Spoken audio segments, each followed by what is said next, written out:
Hello, everybody. Welcome to today's webinar. I'm Elliot Levine, Research Director at the Aurora Institute, and I'll be facilitating today's webinar. It's part of a series of more than 20 webinars that we're offering this fall on important issues from the field of personalized competency-based education.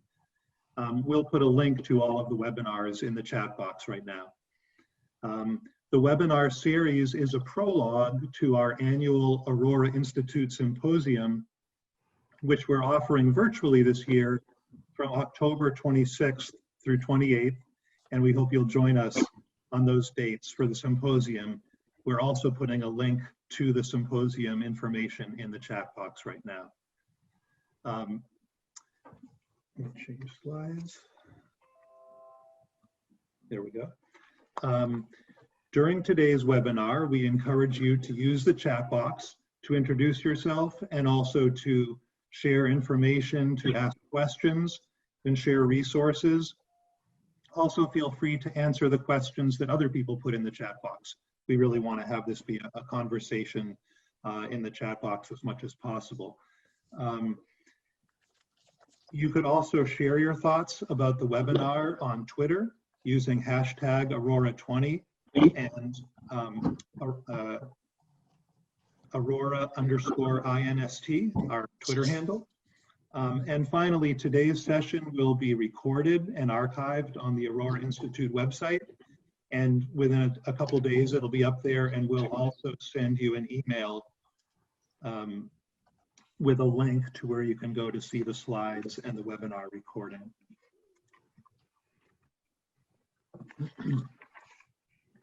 Today, we're very fortunate to have 4 presenters who are principals in the Westminster School District in Colorado. And Westminster has been implementing competency-based education deeply for more than a decade. And they've had terrific results, and they've also been extremely generous in sharing what they've learned with the field. We're really appreciative for everything that they've shared over time, and also that they're here to share what they've learned with us again today. We have Cindy Davis, one of the principals from Westminster, who's presenting today.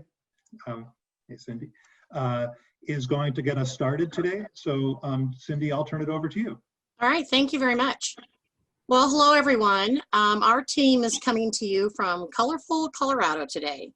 So we're a couple hours different than where the actual Institute is being started. I am Cindy Davis, and I'm from Westminster Public Schools, and we want to thank you for joining our session. And in a moment, we will all share who we are, and we will find out who is in the audience as well through the poll and through your signing in on the chat. We will share all of our school stories, and we will also allow time for you to ask questions through the chat messaging. And at the end, maybe come off mute, and we'll save some time for some conversation. I think back to this as I was working from home in March, and everyone was mainly focused on how to get everybody online, get the Chromebooks out to the kids, provide lessons. My Zoom doesn't work, a million things happening at once. Somehow we got through it. Then June rolled around, and we started hearing rumblings in the media and reading things in articles about how are we going to know what grade to put the students in when they come back. And this was a big aha moment for me. Never had I had more confidence in where my students would start when they came back in person or virtually in the fall. Our students had been progressing all along on their own personalized path that we have created at our schools. Their learning targets had been evidenced and scored, allowing us to advance our students as needed. We knew exactly what they knew and where they were to begin. We plan to share our experiences of ensuring equity, sustaining efficacy, and measuring effectiveness in our district and in our schools' personalized systems, while also we'll be addressing climate and culture along the way. We each will be telling parts of our school's story today. You will hear some things that are similar, yet we have each done some very different things as well. but we ultimately have the same goal of providing personalized education. We're focusing on a few elements today, and we hope that our experiences are meaningful to you. So if you'll turn to the next slide, we'll meet the team. Again, I am Cindy Davis. First picture. This is my 34th year in the district. I have been an instructional assistant, a classroom teacher, Title I specialist, literacy coordinator, lately custodian, but the last 13 years as a principal at a pre-K 5 competency-based school. I was here at the beginning of its inception and also the year before when we did our planning. And I am now planning in a new way for anywhere, anytime learning and what that really means. And that was a wake-up call, most definitely this spring. We have a wonderful team today, and together we'll share our ideas, our temporary failures, and our exciting successes. And I would like to say that teamwork is one of the reasons that this works so well in our district. Now I'd like to hand it over to another team member to introduce herself, Janelle Stasny. Hi, I'm Janelle Stasny. Currently, I am principal at Mesa Elementary, and this is my 8th year of being a principal at Mesa. I came to the district first as a classroom teacher, and then I was here when we went into our competency-based model, and so I was taught in both systems, traditional and competency-based, and then I became an instructional coach for the district to help other teachers go down the competency path journey, and then that led me to where I am currently as principal. So, Claudette. Hi everyone, I'm Claudette Trujillo. This is the work of my heart. It is the thing I am most passionate about, especially because of the direct connection to equity, which we'll get into. But I am currently a PK through 8, we'll add 8th grade next year, performing and visual arts school principal. Very proud of that because we've worked hard to make sure competency-based is a part of the arts as well. Prior to that, I started as a model classroom teacher in the competency-based system, coming from a traditional system. Was an instructional coach, a middle school assistant principal, taught also that model classroom was in an alternative high school. So that was an interesting implementation, exciting, and now at the elementary level. So basically have some experience elementary through high school in a variety of roles, and am excited also to learn from you guys. And my daughter was also in our system, so I have that kind of parent lens as well. Hello, I'm Roger Vedin, principal of Sunset Ridge Elementary. I've been in Westminster Public Schools for 17 years. I came in 2003 to Sunset Ridge, and I'm still at Sunset Ridge and enjoying my time as the principal of the school. Before that, I was a teacher and an administrator in Aurora Public Schools, which is another suburb just on the east side of Denver. Great to be here with all of you. We'll go to the next slide, please. I'm going to take a few moments to give you a quick overview of our learning model and our competency-based model here in Westminster Public Schools. We pride ourselves by offering a learning environment where education is personal. For our district, education is built around what works best for students. In our competency-based learning model, students advance to the next performance level only when they have shown mastery or understanding of the learning targets within their current performance level. Students are leveled in literacy, math, science, social studies, and a variety of other specialized content areas. In our system, we have no social promotion. Our students progress to higher levels of learning by demonstrating competency. We help our students develop agency skills, and we expect our students to be engaged in their own learning. In order to develop our students' personal and social behaviors for success, we have defined habits for personalized learning. Our students are given routine opportunities to learn, develop, and demonstrate to us their abilities to problem solve, work in teams, manage their emotions, think critically, and plan for their futures. Our shared mission and vision explains our purpose. The WPS shared mission and vision is stated simply: we work to create opportunities to develop competent, agile learners who will contribute to their communities and achieve personal success. And for us, the most important day in a student's life is the day after graduation. Leadership is shared across our community and encompasses opportunities for student leadership, educator leadership, support staff leadership, administrative leadership, and school board leadership. Our competency-based system is centered around learning standards, which are organized by related ideas in a tool we call a proficiency scale. Students work on a set of proficiency scales at their performance level, regardless of their age or their traditional grade level. Our proficiency scales tell us what students must know and move on to the next performance level. Students must show a complete understanding of the content to move to the next higher level. Our commitment to continuous improvement is important to our model and has helped ensure that our 13-year run using competency-based learning continues to adapt to changing realities, including the reality of remote learning and learning in building using social distancing.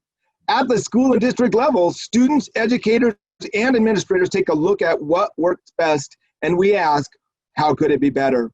In order to promote student-centered teaching and learning, we expect our learners to set goals, develop action plans, and reflect and celebrate success. As needed, adjustments are made, and reteaching and acceleration are provided to propel our students forward. The classroom setting is where the rubber meets the road. In order to achieve goals and figure out a path to success, our learners are given the opportunities to make choices and demonstrate their levels of proficiency in a multitude of ways. Our teachers work really hard to find tools and utilize strategies and approaches to differentiate learning and differentiate assessments to meet students' needs. It is at the school setting where we as building principals have the most leverage to impact and promote efficacy, equity, and effectiveness. The bulk of this presentation is dedicated to our presenters sharing some of their story at the school level. If you would like to see more of our work in Westminster Public Schools in action and hear so much more about how we have made a competency design model work system-wide, I invite you to attend our third Westminster Public Schools Summit. Dates of the WPS Summit will be March 3rd to 5th, and we are hoping to be able to do this as an in-person event with remote options as needed. Contact any of us for more information. And that is a brief overlook of our collective work in Westminster Public Schools. Next slide, please. Rewind to last school year. Everything was going along just fine, and then we hit the second week of March. For us, we sent students home for what we thought would be a 2-week spring break on March 13th. The rest is for the history books. Next slide, please.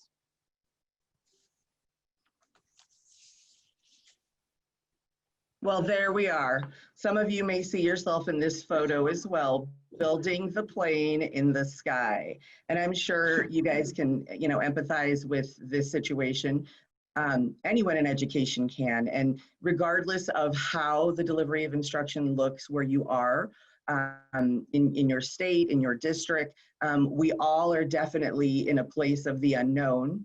Our district, thankfully, has a change model that we all had to study. Our superintendent is very big on leadership tools. And one of those tools was the change model and knowing where you are in that change model and your staff and how to support them. And we thought we were doing really good in competency-based education, and we were. And then this hit. We had to quickly figure out how to address some things that we didn't even foresee coming. So next slide, please.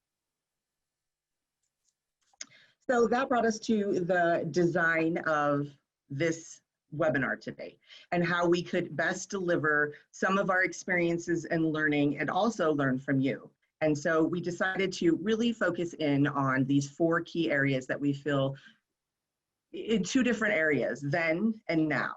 And so culture and climate, obviously your culture and climate is foundational. And even with a strong culture and climate previous to this situation, which we did have, it changes things. It definitely changes things. And so we're excited to share what each of our buildings has done and how we've responded to some of these situations now that we've been back in person since day 1. Our district did make the decision. We were going to start in person day one, but that model looks very different from building to building, which lends itself to competency-based, right? Meeting the students where they are, meeting the community where they are. Measuring effectiveness, those things that we had planned and we checked and we adjusted and we thought were rolling, we had to go back and come up with a new plan, and sometimes contingency plans and multiple contingency plans, and checking and adjusting those as you implement those, and how that has had to be adapted and changed. And sustaining efficacy, really looking at that agency that was built into our system, and how strong was it, and how sustainable is it in this new way of learning. I can tell you that one thing we were very successful in when we did flip the switch in March as a district, we immediately started monitoring engagement at a very intense level through our system of Empower. It's our learning system here. And so we were able to really look at what students were engaging in, who was engaging when, and really monitor that closely, and then develop, as a system, looking at that data every single week, sometimes multiple times a week, to be able to support our students with that agency piece. And we did some very innovative things there as a district, with providing resources and supporting that differentiated instruction, making sure services were still occurring to our students that needed those services. And so how do you then sustain those things remotely and as you come back in person?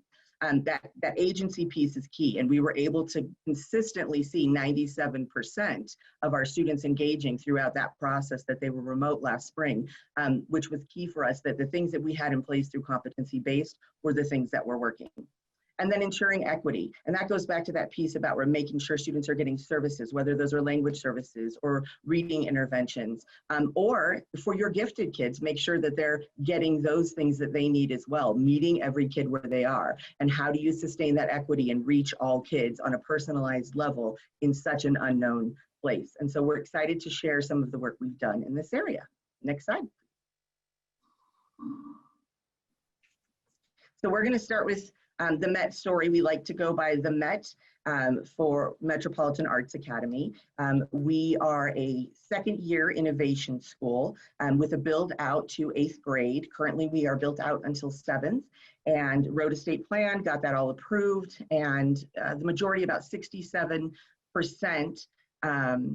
stayed with us. And then we had a lot of outside people come to us from outside of our district as well to our school to learn about what this is. So we're a visual and performing arts school, and had to make sure that we had high quality, rigorous arts programs that were competency based in place for kids. And so had a foundation. This is my 9th year here. So we had a strong foundation as a school in competency based. But when we went innovation and flipped that switch, we all reapplied for our jobs, which was interesting, including myself, and really wanted to make sure that the people that came in were not only committed to competency-based, but also to a performing and visual arts school and the delivery of arts integrated instruction. And so looking at culture and climate, we had some solid things in place as a first-year team. We did some amazing things as a school with bringing our 300 plus kiddos every morning into the gym and having incredible artistic things for them to do in the morning through learning different dances, talking about their artwork, art celebrations, guest speakers. And we would start all 300 of us together with a mindfulness moment, and it's a great day. They would go back to their classrooms, have connection circles, and really had some strong foundational pieces around culture and climate as a school prior to this happening. And it's been really, really important for us to sustain that, but in different, more innovative ways, remotely keeping that intact, right? And so we did that through closely monitoring engagement and taking our PLCs that were monitoring, DIBELS and all of these other assessments, typically that data, and really focusing on monitoring their classroom data of engagement, so we could start quickly identifying what we were going to need to address in the fall. And as we came back, it has been very important for us to look at teacher burnout. I can tell you that coming back face-to-face was a little scary. And so our district worked very hard on safety precautions and SOPs and common information base, all of those things to be able to sustain coming back, not just coming back, but to be able to sustain. And so right now we have a cohort model, and that's been able to give us the ability to, in our building, sustain culture and climate. And although it's not 300 kids together, we flipped our specials teachers to go into the classroom. And so they're actually working within the classroom. And then we designed a time in the master schedule for them to co-teach. And so it's been really interesting to see the culture and climate sustained through co-teaching. And there's actually some really strong foundational relationships starting up that we didn't even anticipate because they're teaching together. And so we're seeing not only the relationships in climate and culture evolve through that process, but also the academic engagement of arts integration. And so some things we're doing through that is obviously the team teaching and then celebrating that. You know, we had to get pretty innovative without being able to do live performances on how we deliver those celebrations through social media, through bringing in virtually the Colorado Ballet, through working with guest artists. We're currently working with a guest artist who is an opera singer and doing some vocal intensives after school with our students through Zoom, really being innovative in the practice. So we're continuing that focus and continuing to do a temperature check on how that's going. Transitioning to measuring effectiveness, you know, we chose as a building, we talked as a team and really felt that it was important as we transitioned back as a school to have an option for our students to go remote with us. You know, our district did implement Westminster Virtual Academy, which is a solely online school, so parents did have that option. But we really felt because of the specific focus area of our school, we wanted to be able to offer all of our arts programming to our families as well. So what our school staff actually voted, and then we got permission all the way up to be able to offer simultaneous learning. And so our students are currently, and our staff are currently engaging in this simultaneous learning where they may have 20 students in front of them and 10 at home joining them for specific times remotely. And so this was a big lift the first couple of weeks to start everyone on the same day and establish, you know, a shared vision and a code of conduct, all of those key tenets in a competency-based system, and do that simultaneously with kids in person and kids remotely. And so this has been a very interesting learning curve. And it's a lot of work. It's a lot of work.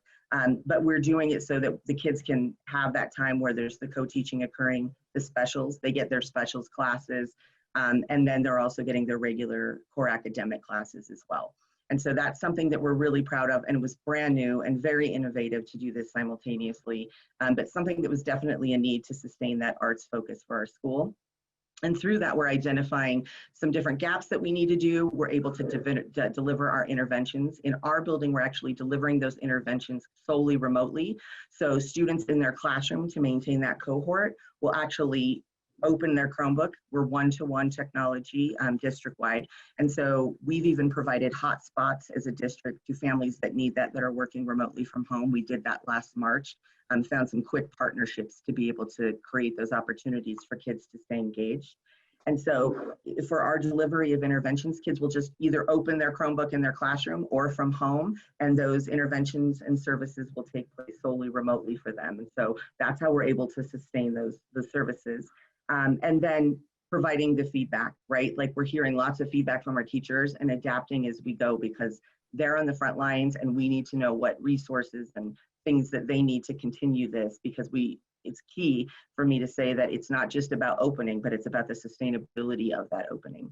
And then going to sustaining efficacy, talking about, you know, the arts integrated PBLs, that goes into our co-teaching model that I explained earlier, really having that sustainable. And it actually looks a lot better this year because we had to get innovative with our schedule and build the time for the teachers to have that time with other teachers and learn from each other. We've transitioned to digital data notebooks. We had great student data notebooks where students would track their progress. They would set goals, SMART goals. This has been something that's been in place for years, and we have now had to transition all of that to digital. so that we don't have things going from hand to hand, but we're still keeping a close eye on teaching that student agency piece where students know where they are within our system and continue to be able to progress monitor as they grow and then celebrate their success. And then the master schedule design, as I mentioned, has been quite interesting to redesign something in a cohort model that not only generates innovative thinking, but really lends itself to flexibility. Because what can happen through our school, we picked interim benchmark time periods where students could come back. Our first one will be in November. And so we also need to, adhere to those health guidelines that are right now at 25 students max in person. And in some of our classrooms, if we include those remote students, we're looking at 32. So the master schedule has to evolve and be built to be flexible. Our superintendent likes to talk about the flexibility of a rubber band, right? And how far can your rubber band go? And so that master schedule, usually it's in there, it's solid. Maybe you have to, collapse a section and build a section.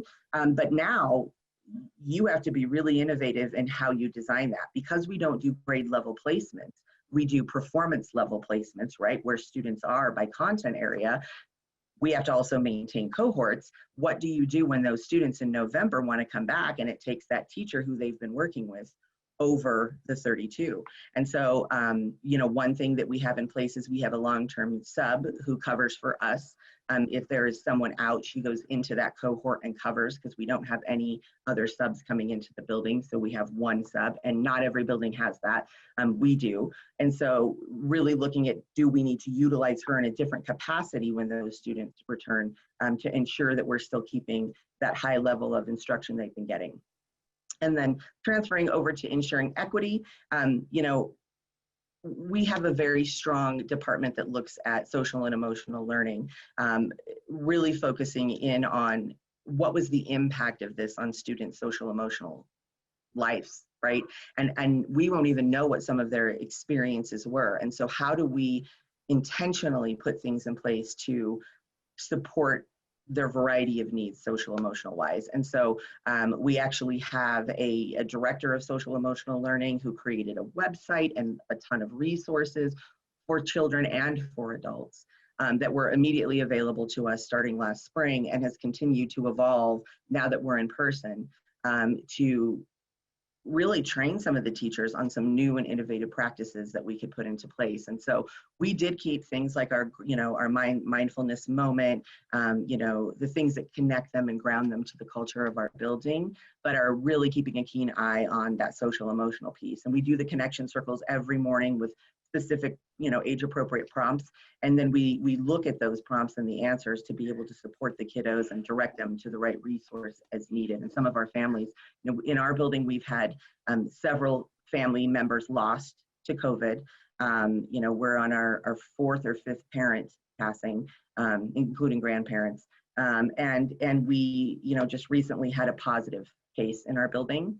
And so transitioning to a whole class to remote, or a cohort to remote, when you have a positive case or a presumed positive case, and really educating your community on this happens. It's the way things are right now. We're still ensuring our safety protocols. I know I filmed them to kind of calm things down and remind parents what we do every day. In our building, we line up outside on the field, we temperature check every student, and we ask screening questions, and there's a staggered entry and exit every day, and they use multiple exits and entries to the building. And so a lot of this, I really think that ensuring equity and the culture and climate tie together so closely, because I think the more that you can intentionally and transparently address how you're ensuring the equity piece, it definitely affects the outcome of the culture and the climate. And so that's just a little brief thing of what we're doing here at the Metropolitan Arts Academy. Janelle?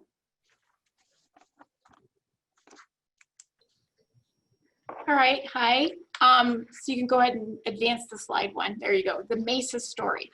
So as I mentioned, I've been here at Mesa. This is my 8th year, and we're a preschool through 5th grade neighborhood school. We do have, we do service kids from 4 large apartment complexes, as well as houses with, in our neighborhood. We do have bus students coming in, not just from the apartment complexes, but also from the homes as well that are far away.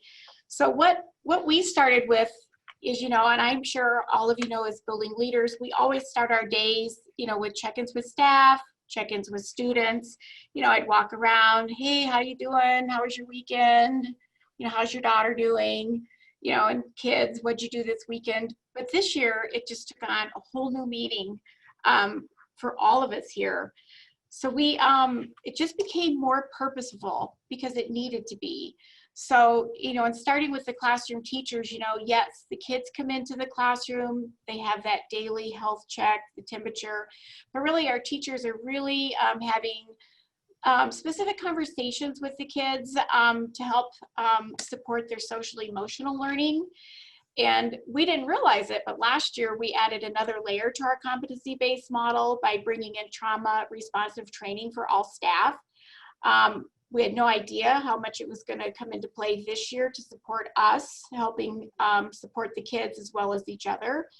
And as was mentioned before, we recognize, that the kids have not been in a structured environment since middle of March of last year. So there's been a lot. We were trying to prepare ourselves for a lot of different behaviors than we would typically see in a fall. And basically what we came up with is we need to give kids as well as each other grace as we move forward socially, emotionally, as well as academically. And then the leadership team met with me and we actually went through a bunch of data, but then we came up with the idea of selecting a social emotional learning goal as our school-wide professional goal this year. So we are, the teachers as well as all staff here, we're teaching and practicing positive student behaviors. We're providing explicit instruction to guide the students in their behaviors.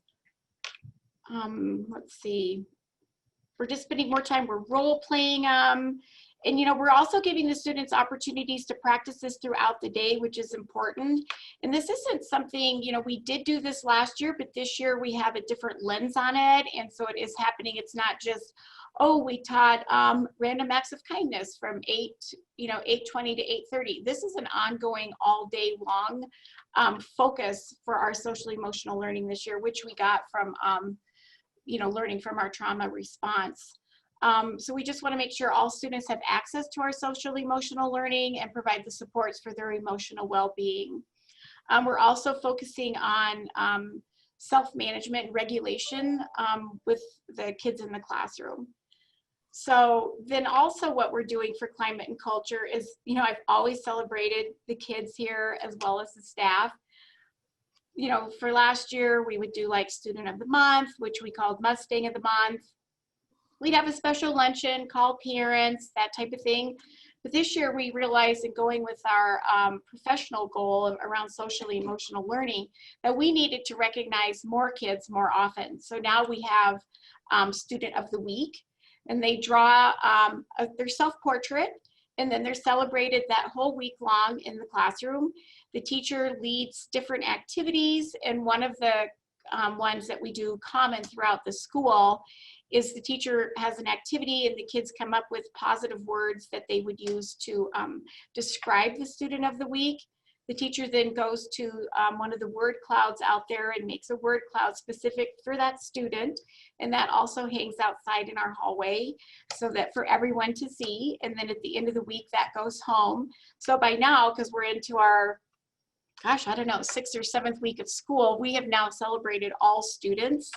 And it has really, we've really seen a change in that because, there's always, when you do a student of the month with over 300 kids, you're never going to get to all kids.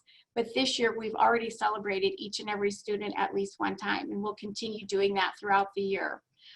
With staff, I just went crazy. I have my own prize wheel here, and we would spin it for all different reasons. Teachers could earn, a sweet treat or a salty snack.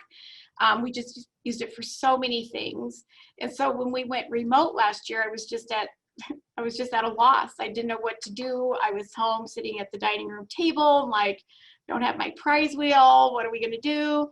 So I was talking with another colleague also here in Westminster Public Schools, and she found an online prize wheel for me. So I'm able to, I started doing that last year, and we're doing it again this year in our Zoom meetings.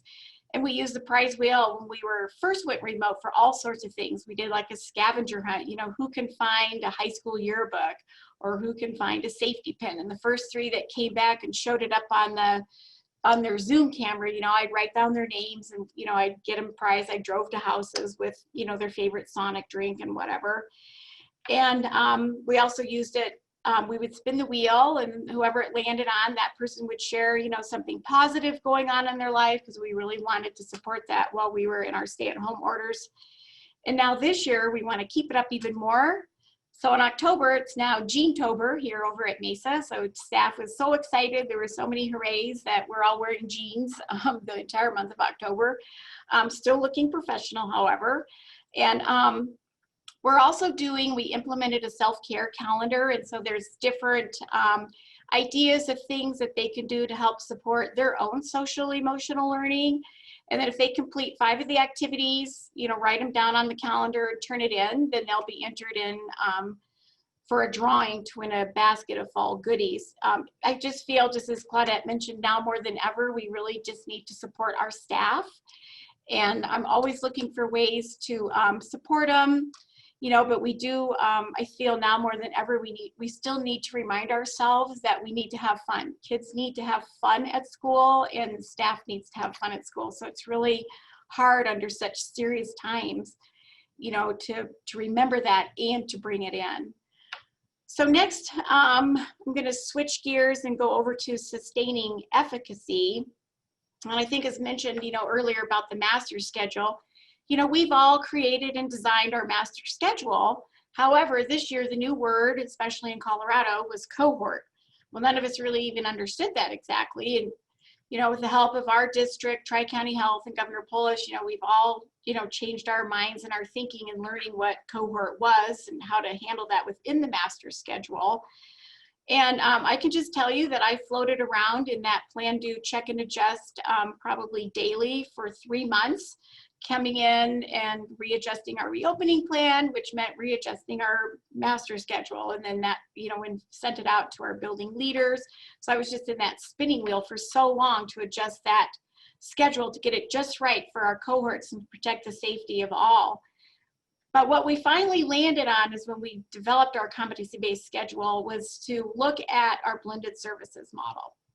So at Mesa, we have 3 general education cohorts. And so there's 1 interventionist for each cohort. So we don't cross cohorts. So for instance, what that would mean is if there's, well, basically what we did is we did away with labels, right? So we don't have, oh, they're title kids or they're, you know, kids on IEPs, you know, we do it by need. So if there's kids, you know, they're not maybe necessarily identified on an IEP, but the interventionist in there, she will give services to all kids based on needs. And so we have that set up with the 3 general education cohorts. Let's see.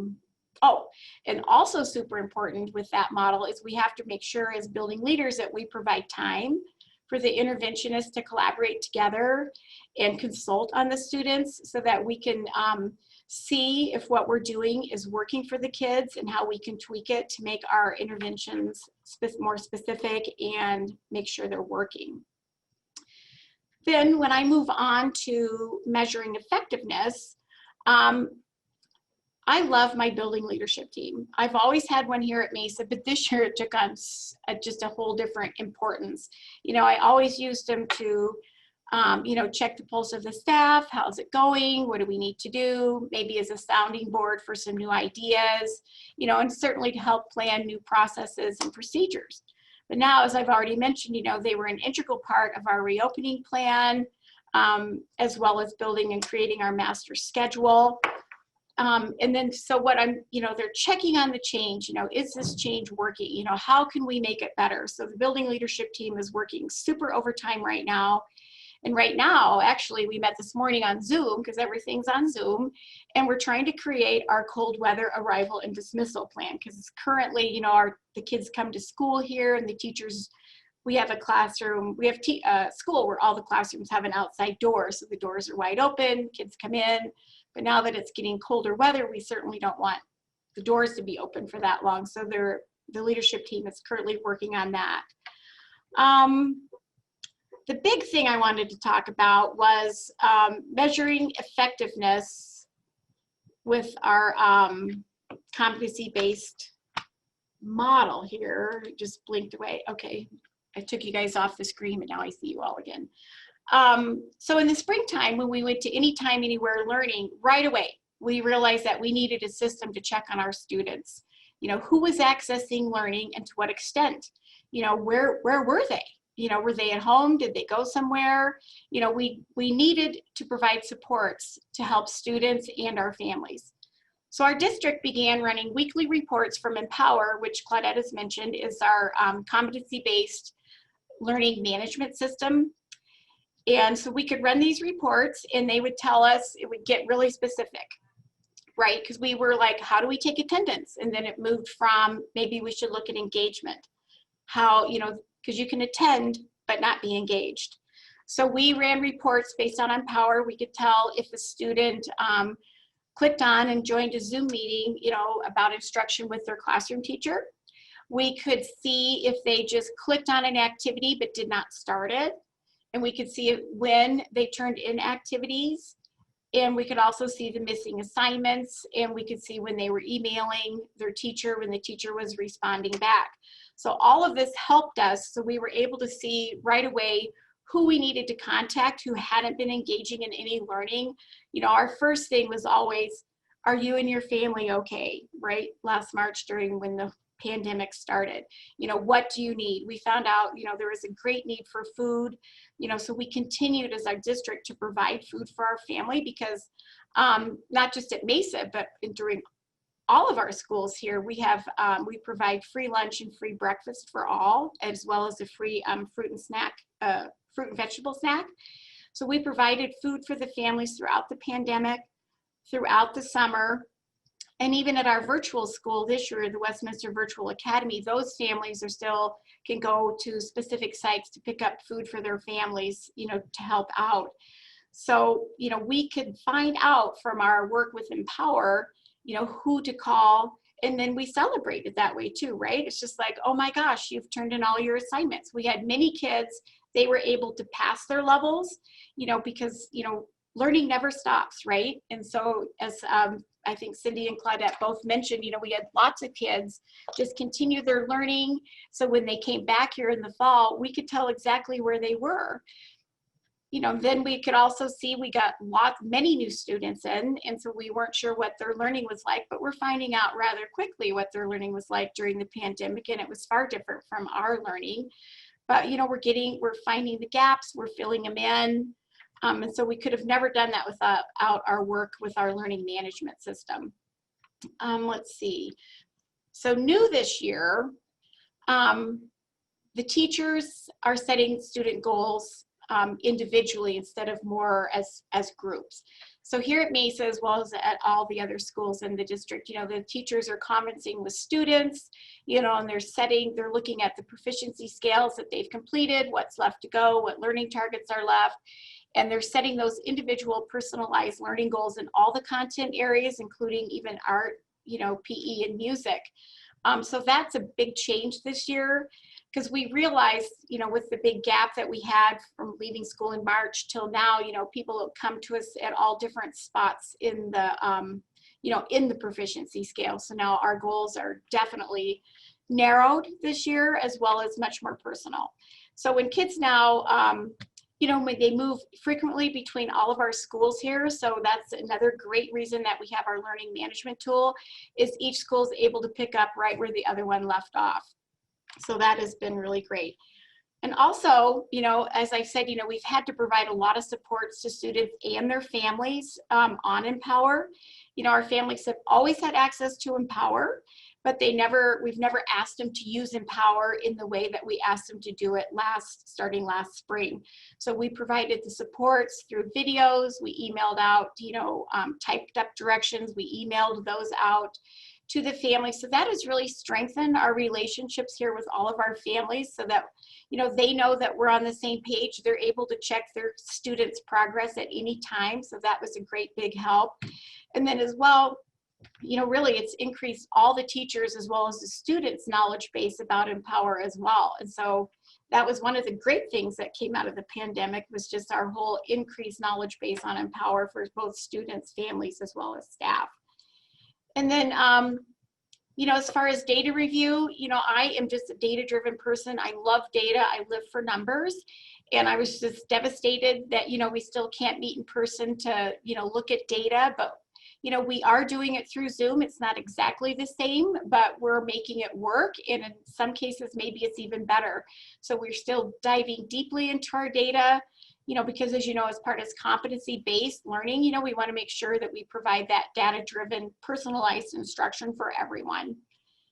And then moving over to ensuring equity. So several building leaders here in Westminster Public Schools implemented a coaching model a few years ago, and I was one of those. And so what that meant is I would go into classrooms every week and observe what students were doing, and then I would be able to tell what teachers were doing. But I mostly observed the students every week for about 15 to 20 minutes, and then later that day or the next day I would follow up with a coaching conversation. So it's our coaching model. So, and we have totally loved that. You know, the topics that we discussed varied. It's like, were learners taking responsibility for their learning? Were they self-directed? You know, were they really engaged, or was it more compliance? So these were all rich conversations that I was able to have with teachers weekly. And so I am committed to that. We are here at Mesa with the teachers too, and they love that weekly coaching session. So we're continuing that. So I pop in for just a few minutes and then maybe follow up on Zoom meetings with them. But as a competency-based leader, I want to make sure that I provide the teachers with that personalized coaching that will make a positive difference in their craft. And then just, I think I've already touched on planning a little bit, but once again, Empower, our learning management system, is great for this.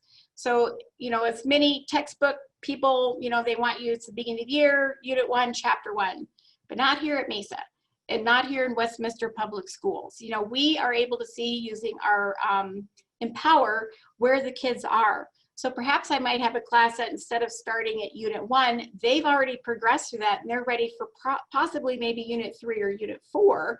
So then that would just be a waste of everyone's time if we always started at Unit 1. So with our learning management system, we're able to look at that, the target browser, and determine where every student is, and then we can personalize their education from there. And that pretty much concludes my part. So next up.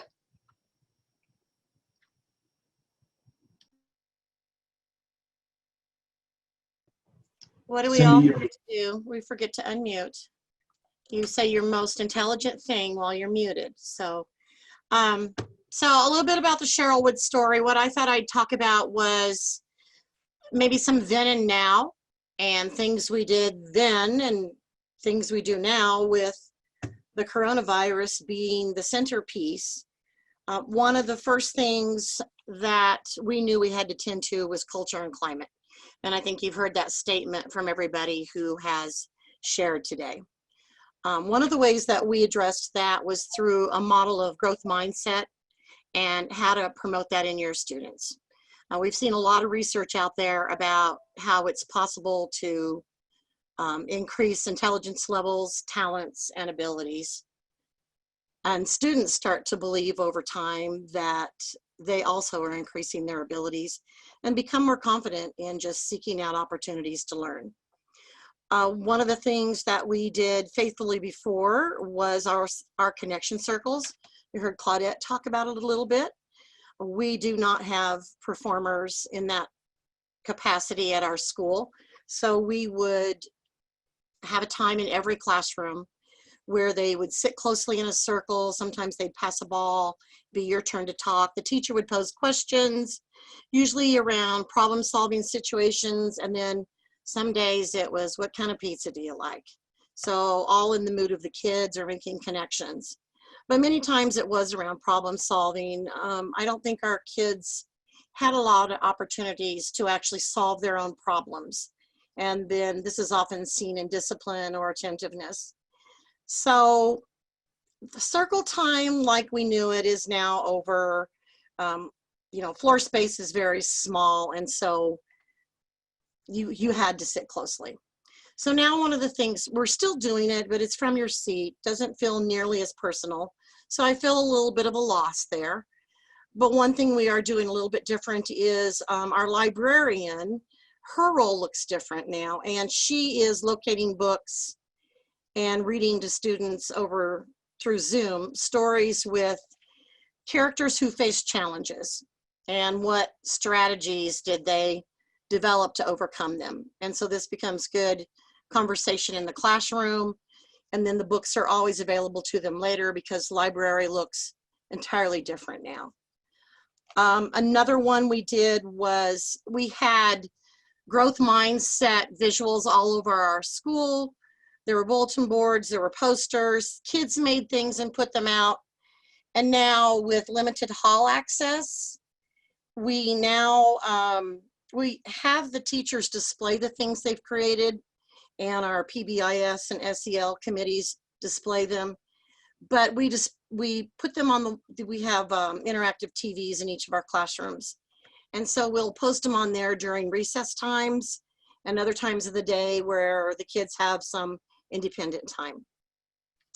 On Monday mornings, we always had what we called Mindful Monday, and someone from our PBIS would come over the intercom and lead the kids through kind of a thoughtful moment or a mindful moment. It was that transition from home to school, weekend to weekdays, often included things where breathing was involved and actual actions. So the kids could remember these things throughout their day and throughout their week. And I'm glad to say that this is something that can still be done in our schools, just in your seats at this time. Another way that we would promote growth mindset was through the use of exit tickets. So if you were teaching a new concept in math or something, all the kids might have been at different levels, some at the board, some at their seats, some on computers, again, working on their next piece that they were ready for. But at the end of the lesson, the teacher would ask the students to complete an exit ticket. And they were working on, a lot of times, using the word yet as a part of their mindset. And so they might say something on their exit ticket like, I really struggled with fractions. I don't get it yet. But the part of it that I do understand is I understand quarters, halves, and wholes. And so they left there with these exit tickets, sharing something they could do and maybe something they couldn't do yet, but it also let the teacher know what are her next step with that group. And all the kids might be at different levels based on their learning targets, what they were working on, but it gave her a good idea of what they were working on. And again, we don't have quite the freedom that we do now.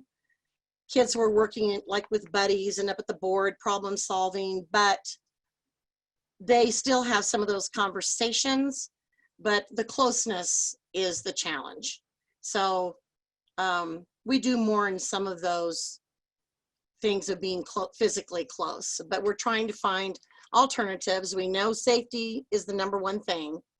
And so we'll come back to it and we'll figure out other ways to do it. I would also say that growth mindset is also good for staff and self right now. And staff might be learning a lot of new things, platforms, playlists, Nearpod, Google surveys. And with all of that new learning going on for ourselves, we need to remind ourselves that we aren't there yet, but we will be. Now I'm going to move over to measuring effectiveness. And the U.S. Department of Education actually had a really good quote.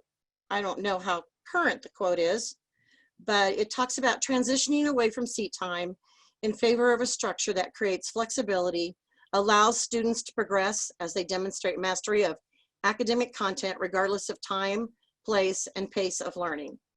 And I think that we're all pleased when we see the Department of Ed, whether it be the federal level or state level, start to talk about some of the same things that we've been trying to put in place. Forever, this has been something those other schools are doing and what's going on over there. And now the pandemic has made some of this surface. So it's an aha moment that is a good thing, I think, for maybe the change in our education system. By enabling students to master skills at their own pace and new, different ways, kids can follow a different pathway to success. I think we're even discovering about that with some of our kids who did surprisingly well on remote learning. And I've had some students who are very wiggly and inattentive here at school picked up on remote learning and using the Chromebook and having set times to do things and having a playlist. And it was almost like I didn't know that kid. So we're able to discover, you know, different ways that they're learning, and maybe we need to use some more of that in our classes in person. He was able to take off at his own speed, didn't need anybody slowing him down. I would say before COVID, our projects and our community learning entailed a large amount of collaboration. Again, it's that lean in and get close to each other. And students would be part of a team. And over at our school, we were looking at altruistic projects for the school and the community. One of our projects included like the little free library. You've seen those in different towns or on corners. And a classroom group planned the idea, how it would be built, where we could put it, how would it be managed, how would we know it was successful. And the teacher would identify learning targets that would be practiced and met through this collaborative project. But after COVID, we began to think, how would this look now? Before, it was lots of books. Everybody was touching them, putting books in. We knew that that would be a safety issue. So we all decided that a greater need might be a food pantry for the community. So the little house that held the books then became a food pantry. So we shifted gears, called for donations, and now it's a place where community can take what they need and leave what they can. And it still allows for students to meet learning goals at their own levels and pace, and is a more appropriate thing for the times. I would also add that community-based learning also provides a structured approach to learning that connects meaningful experience, personal growth, as well as the classroom knowledge. Several other projects we were about to go into last spring included the theme of recycling, and we had a group looking at the cultures that were in our school and how could we share that diversity out amongst all the children. But we needed to pivot and complete these projects this year. We will have to figure out what that looks like and how to measure the effectiveness of this through project-based learning. So things are different. I don't have answers for everything yet. I just know we need to make a pivot on some things. And then we'll move into sustaining efficacy. Competency-based education approaches can offer students greater opportunities for deep and personalized learning. Students work towards achieving competency at their own pace. They typically experience more leadership. Sometimes leaders come out in groups that you didn't think in a project would be a natural leader, because sometimes they're quiet in class. So offering this different type of instruction gives the kids more autonomy, flexibility, and responsibility over their own learning. One example we have in the school includes leadership responsibilities in the classroom. We know that students always have chores or job responsibilities that they have to do, but now the students have taken it a step further. They've developed their vision in their classroom. They've decided what leadership roles will be needed in their classroom. They identify them, they define them, and then they hold each other accountability to what those responsibilities of those are in every classroom. It goes hand in hand with their classroom code of conduct that they also design in their classroom. Another example of building a school of leaders is through our student leadership team and our parent leadership team. Before it was simply, before we did competency-based education, it would simply be student council as you knew it in your own education and some PTA. But now these teams have expanded to so much more and have created ways to sustain its efficacy. They do their goal setting, they set their purpose, they meet 1 to 3 times a month, and these teams are built to be sustainable. These teams send out a feeling of belonging and a belief of success in our schools. And I will say that I am a little bit worried about these 2 parts and what that will look like. So it will take some very creative thinking and talk with my peers and maybe even folks from the Institute to find out about how do you keep that going in your school when you don't have real life people with you. And so much of what we did in those groups were things in a physical way. And so what will it look like now? I'm not saying it can't be done. I think it can, but it will be different. Excuse me. And then I'd just like to add that teacher leadership at our school starts in the interview process. We actually ask questions to find out what are the strengths of our candidates.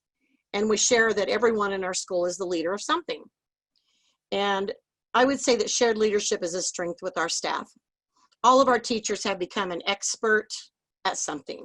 It might be leading data, meetings, online programs, empower management systems, literacy, math, technology. Maybe they choose to lead in the area of social emotional learning or family engagement. Whatever it is, they continue to learn all that they can in that area and become like a go-to person to the school.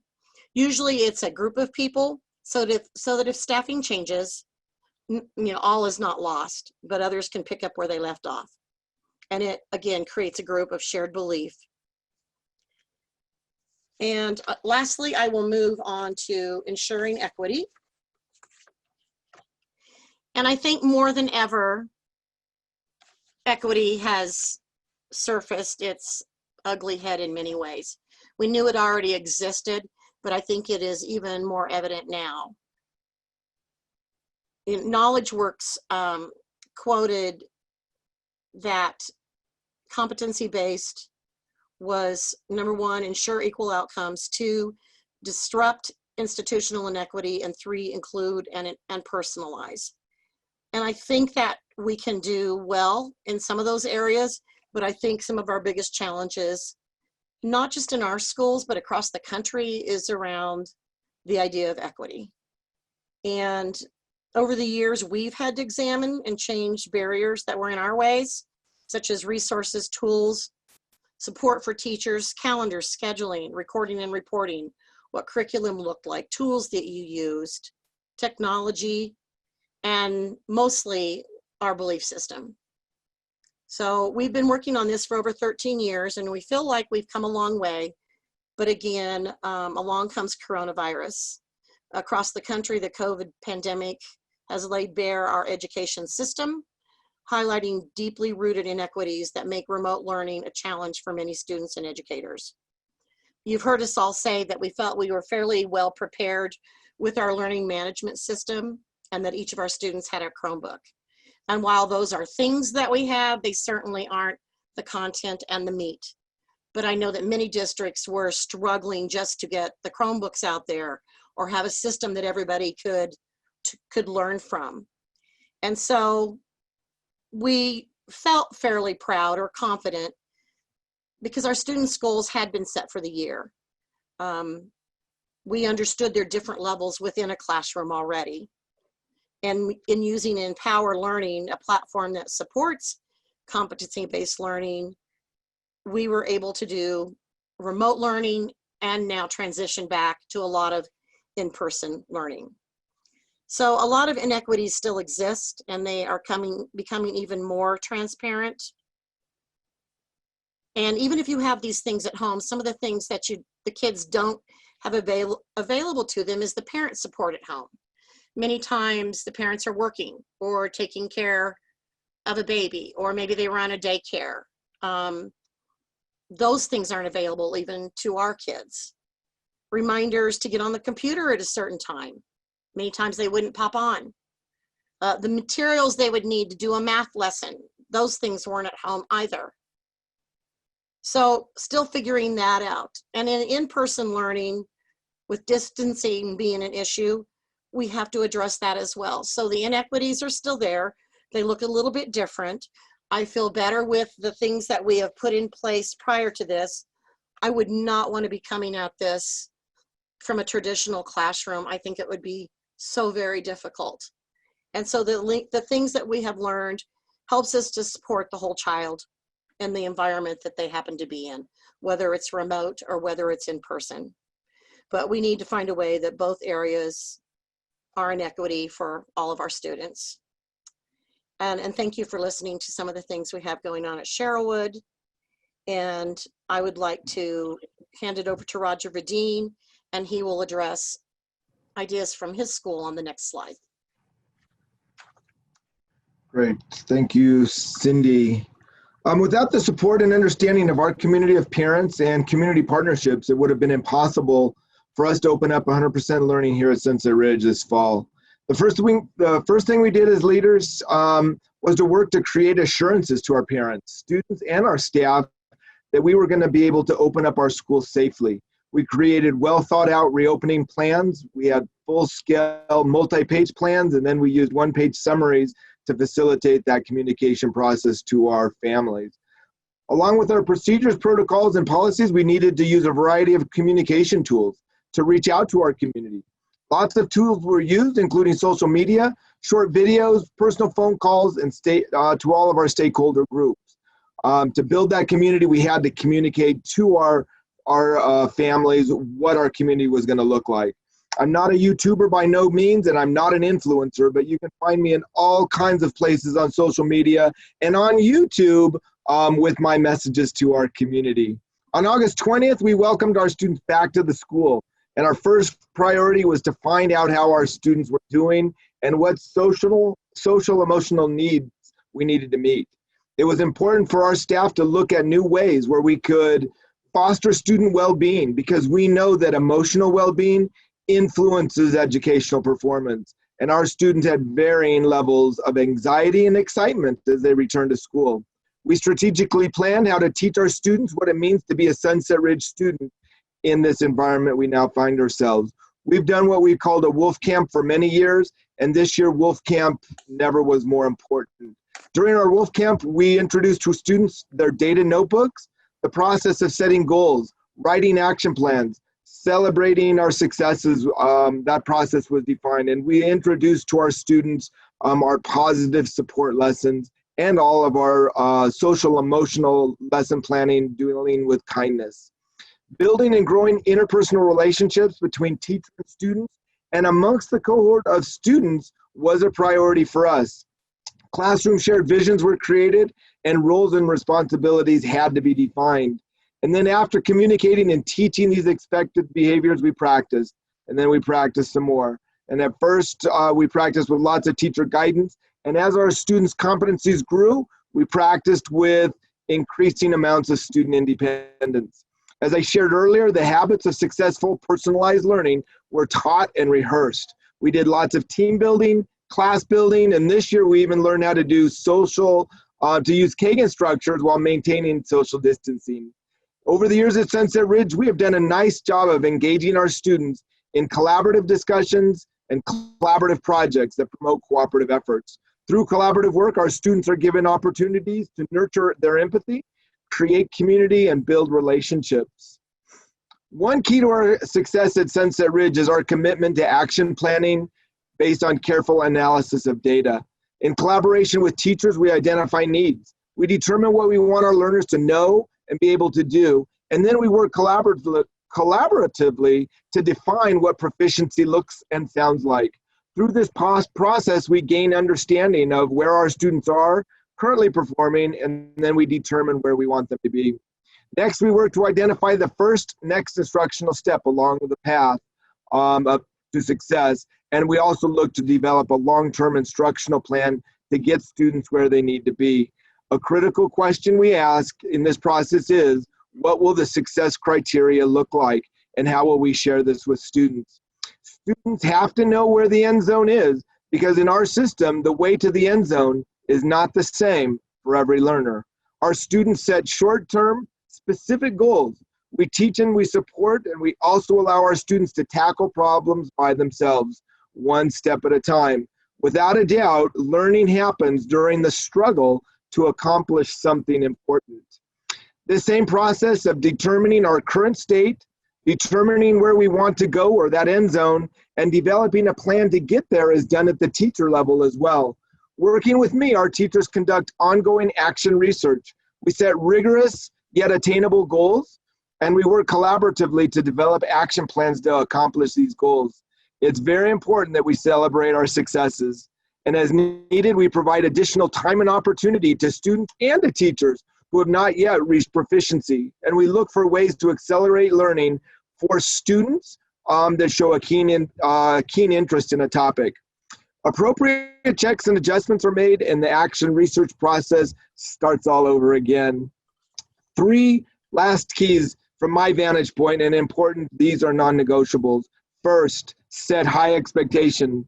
A growth mindset, as you've heard, is absolutely needed. Teachers must be ready to be a resource, but not be answer providers. And as I said before, learning happens during the struggle to accomplish something meaningful. Second, build and sustain student motivation and efficacy. Allow students to choose from an array of meaningful tasks. Meaningful is key. Students need to know why they're learning something and why it's important or useful. Make learning applicable to their lives by sharing with them resources that are relevant to their culture and ethnicity. And empower students to determine their timelines for completing tasks, and give students the opportunities to monitor their progress in meeting those timelines. And last, be a champion for equity. Based on our analysis of beginning of the year data, we've confirmed what we thought would happen. Learning and achievement gaps have grown wider during the pandemic. We are fortunate that at Sunset Ridge, we are able to provide every student a free breakfast, a free lunch, and a free snack in the afternoon. We give each student a Chromebook, which they take home and bring back to school each day. We have a generous community and district partners that have donated school supplies for our students, and we provide high-speed internet connectivity to families that need it. In our district, we have a blended intervention service model that some of my colleagues talked about that helps us support and meet the varied needs of our students regardless of a label. And student-centered teaching and learning are the bedrock of our competency-based learning model. And in my mind, the most important tool we have is our data management system called Empower. Empower allows us to provide anytime, anywhere learning.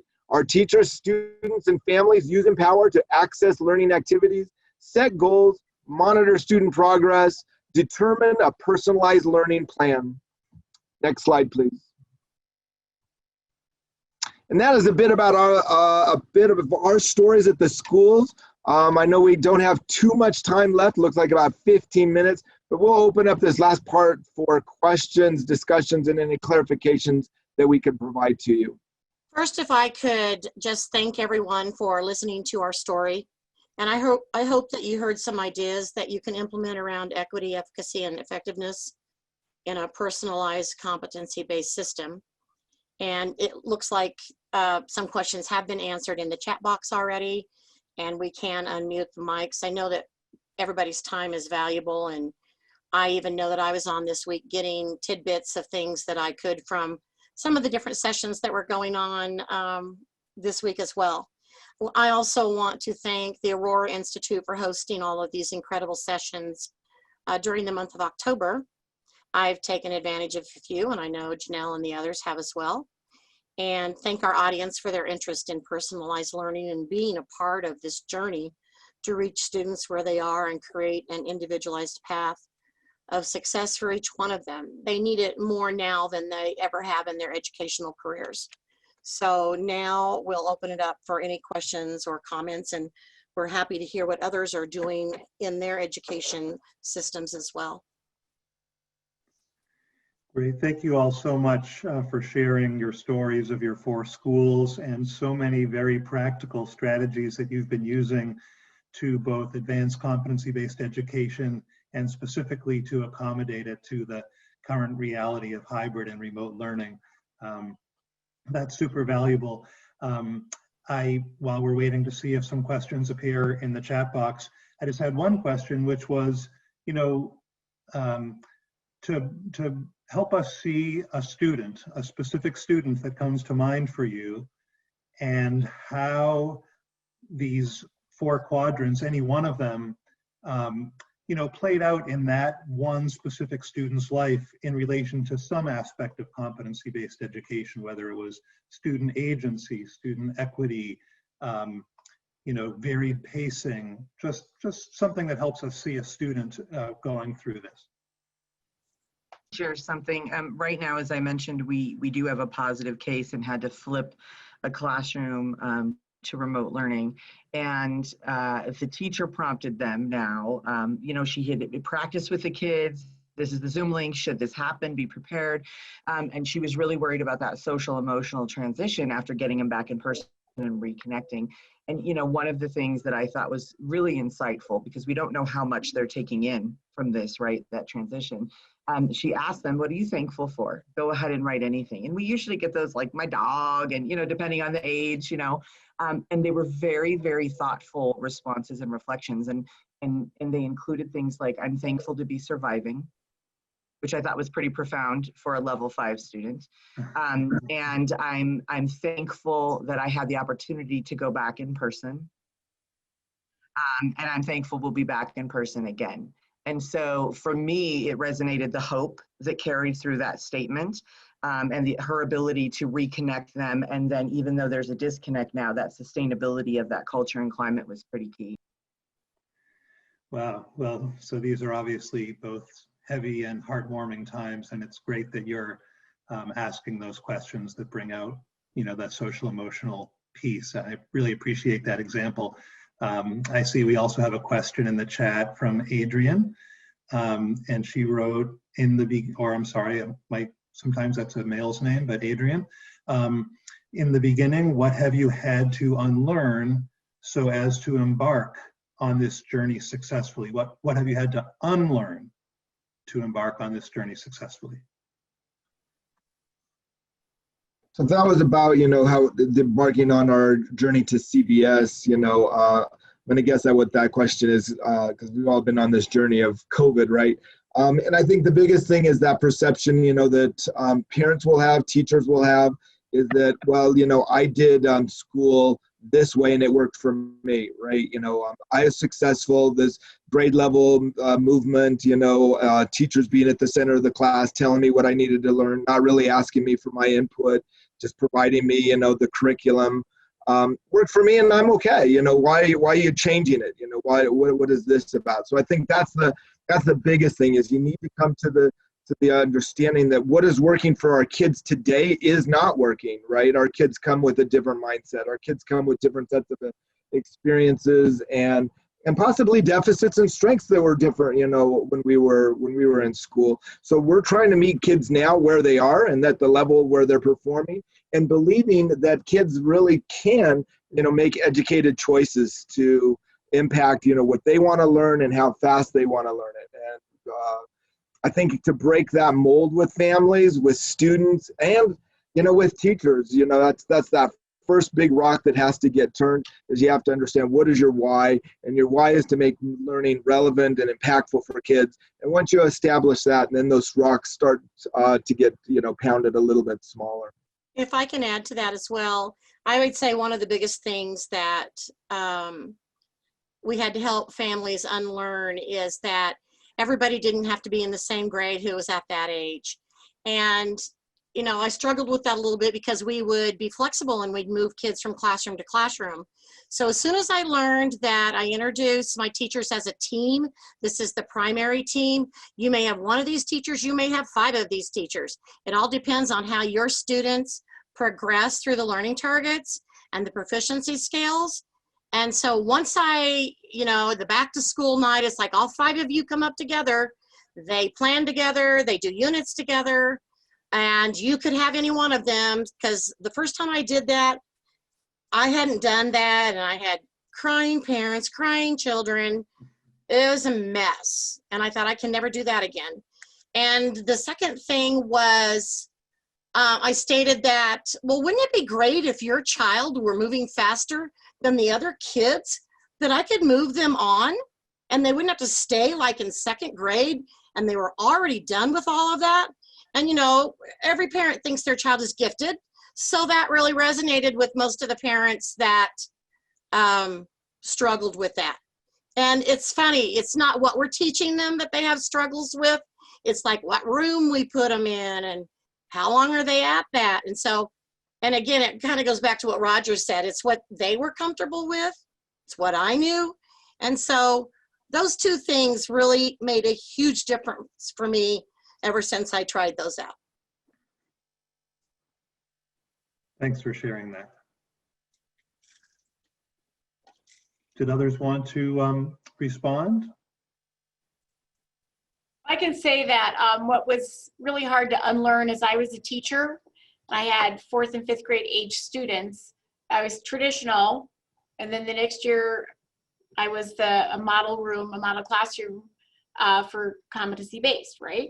So I had 4th and 5th grade one year, and then I had 4th and 5th grade the other year. So the second year, the first year of competency-based, I had the 4th graders I had as traditional. Now I had them as 5th grade in CBS. So it was just like the whole grading system became different. So that's a big unlearning to help students, families, as well as myself and other teachers.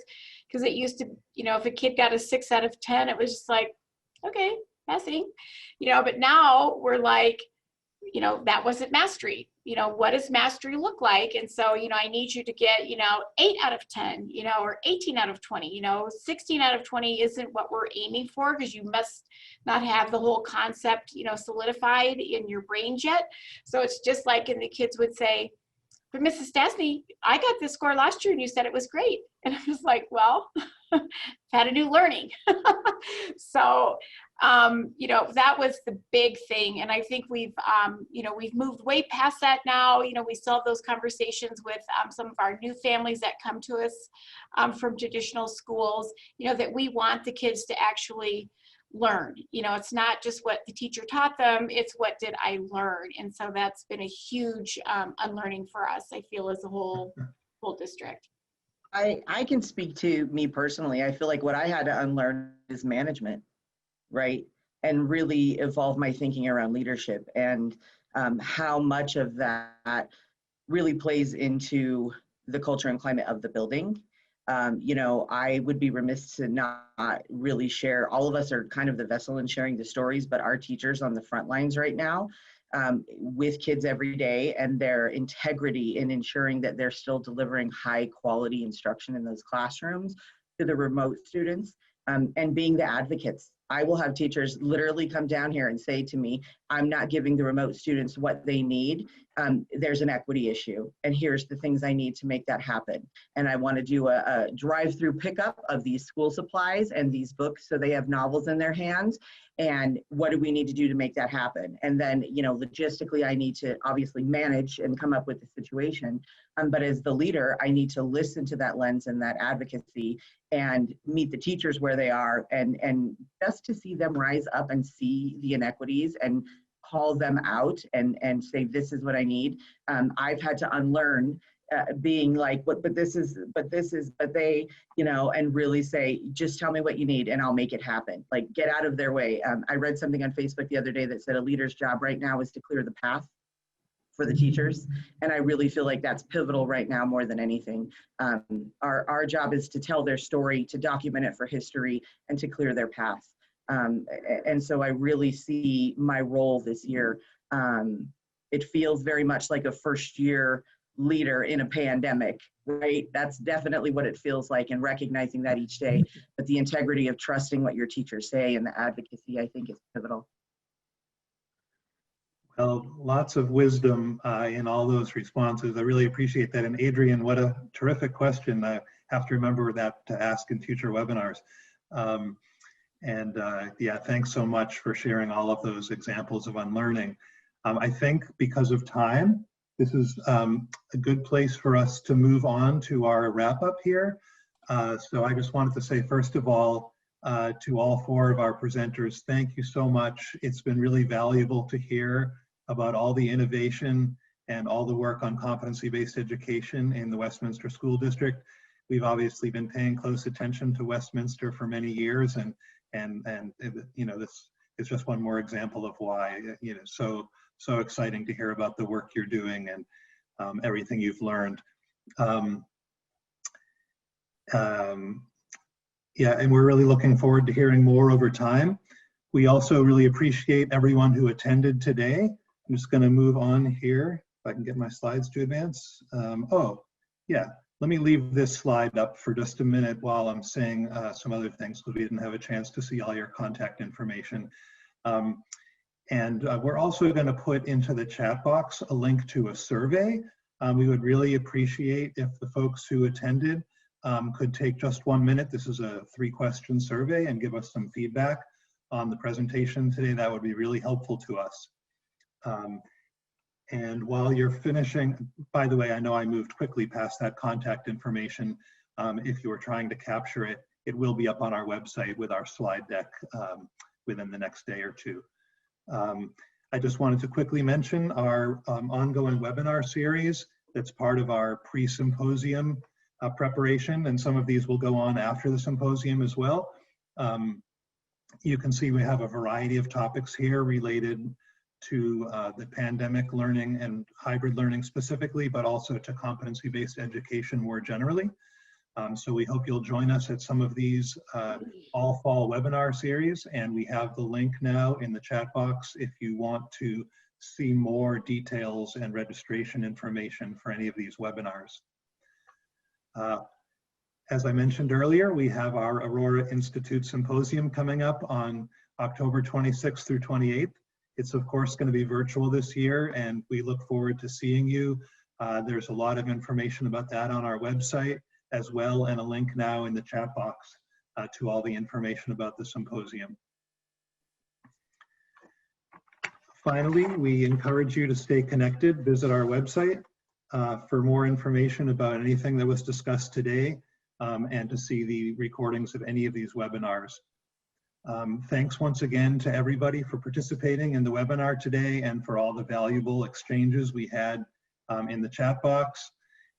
And please join me again in thanking our presenters from the Westminster School District for their terrific presentation today. And we look forward to seeing you all again soon. Take care, everybody. Bye.